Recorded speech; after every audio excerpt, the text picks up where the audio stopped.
Hello everyone, today we're looking at some mines up near Greenwood, Providence mines. There's a bunch of mines in a complex there, right close to Greenwood.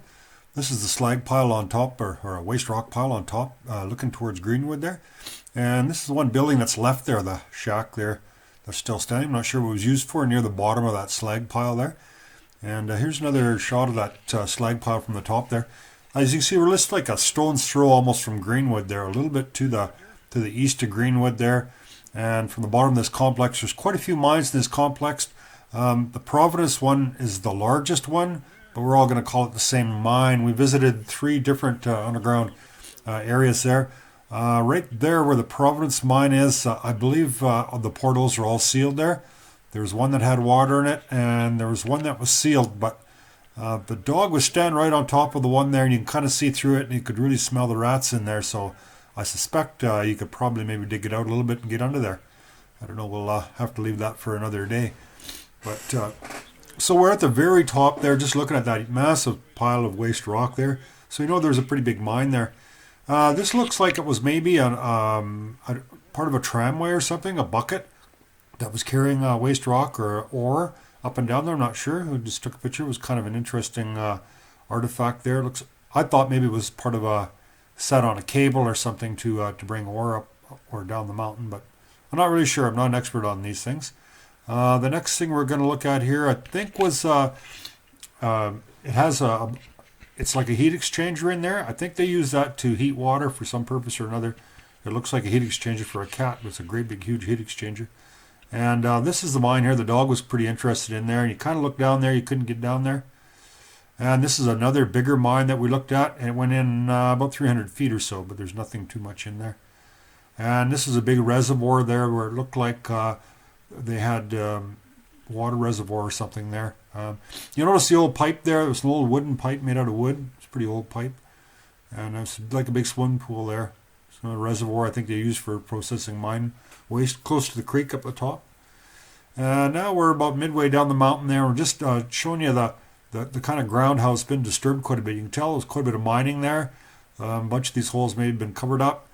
There's still quite a few there. We went down three different ones that day we visited there, just right above Greenwood there. And you look at the ground and you notice it's kind of all been a lot of cat work done over the years, and material's been pushed around and disturbed quite a bit. So you can tell mining was pretty active there at one time. Doesn't look like there's been anything done there for quite a while. You can really just walk up there right from that tunnel. You just pull over the side of the highway and you see that old tunnel from 1913. Go right through the tunnel and you can just follow a trail right up, and you can see all this stuff. It's only a few minutes off the highway. It's right, right pretty much in Greenwood. So here is a big shaft there that we didn't go down. Obviously, that one just goes straight down. Don't know how deep it is. A little bit of a fence around it. Not much of a fence. And there was a bunch of other holes around here that we did go down. This one here, can't remember which one is. This one we went down. It didn't actually go that far. It was kind of interesting to go in there. Went in there another 200-300 feet, I guess, and kind of followed some leads in there. They're mining. Looks like maybe copper or gold in there. Not really sure. There's no railway tracks going into these mines, so it's just kind of following some veins into there. So relatively small mines, but interesting to go through just the same.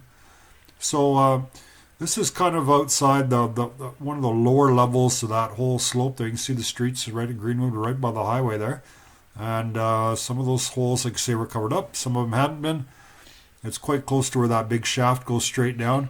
And this was the longest one that we went into. I'm actually going to go right and show you some stuff inside there. So here's the top of it there. So it's fairly steep going down there, but not real steep. It's not so steep that you can't get into there without having to worry about sliding down. That hole goes down probably about 300-400 feet at a pretty good angle down there. So there isn't a big drop off or anything there. So normal person wouldn't go in there, but way I go. So we're sliding down in there. And we're going to show you some footage underground here. It's not the best footage, but it's probably about as good as it can get with the GoPro camera. There's an old cable there, still kind of anchored in there. And then there's also some copper wire. So they must have had some lights set up down there. Some bare copper wire still there.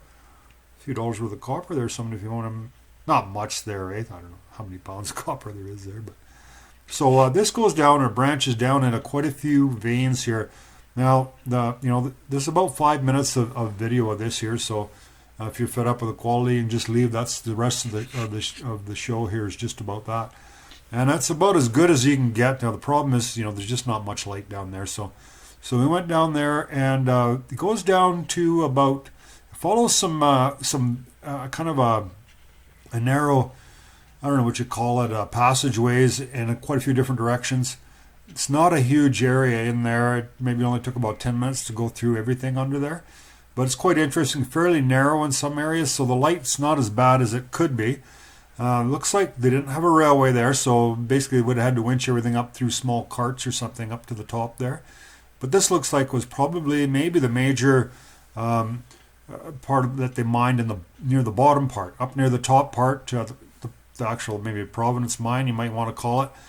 They mined a lot more material here, but it's still a fair size excavation under there. It branches down about 3 or 4 different parts, and it's fairly narrow in there. You can kind of have to duck your head in there, and it isn't like a tunnel through there. They just kind of there was a deposit in there, and they mined it all out of there. So it looks to me like maybe it was some galena in there, which would be lead, zinc, and silver.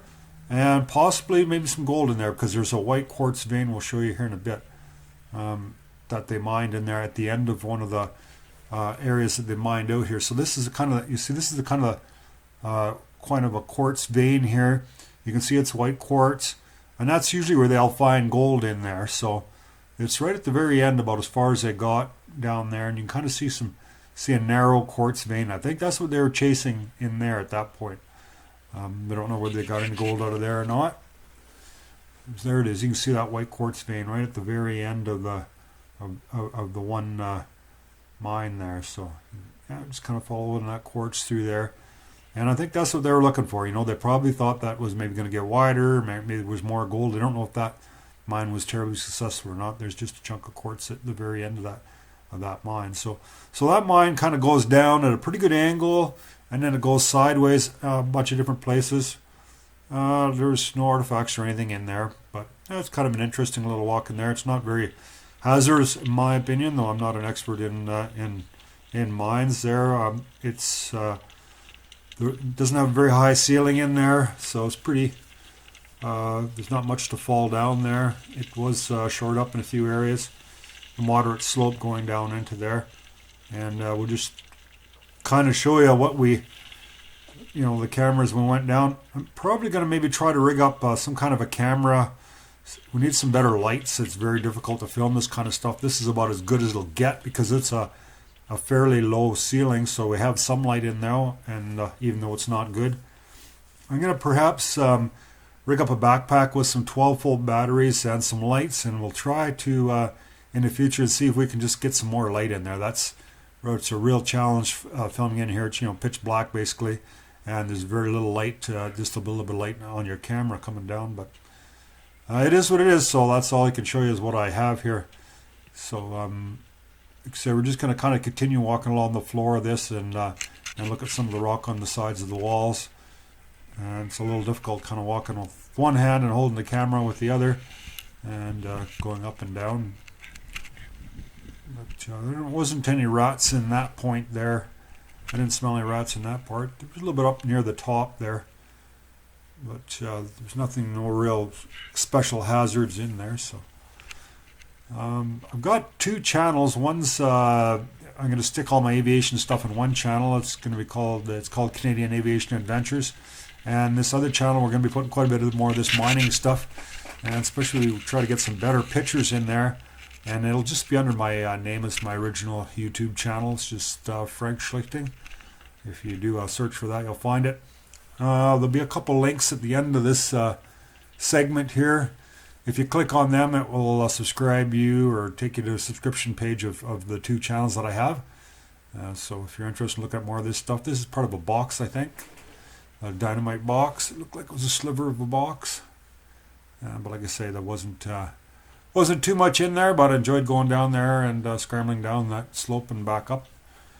And I'd like to go down that steep shaft one day. So here's the tunnel, and we're just crawling back up there. Hope you enjoyed the show.